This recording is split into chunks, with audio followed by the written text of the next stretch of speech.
Okay, so this is a close-up of your safety switch. You can see it's clearly labelled safety switch, and it tells you what circuits it protects.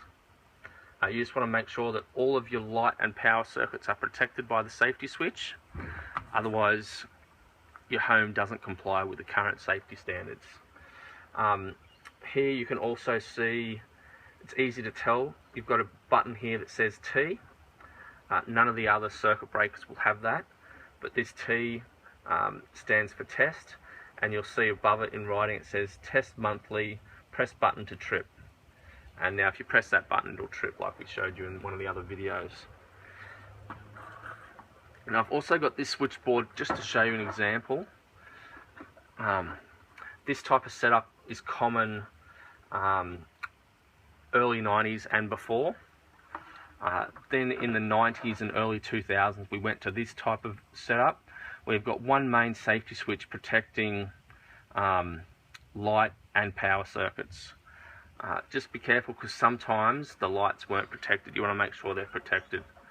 Same deal here. You've got a test button. It's a different type. It says T, it says test.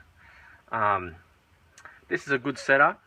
However, if you have a fault, it makes fault finding really inconvenient because you lose the power to your whole house and you need to wait till an electrician comes before you can get any power back on.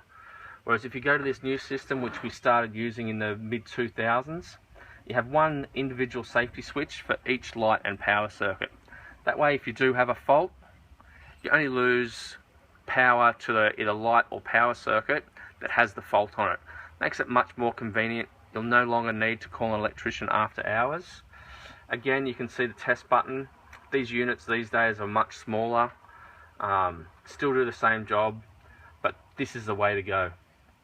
Definitely the way to go if you're doing a switchboard upgrade.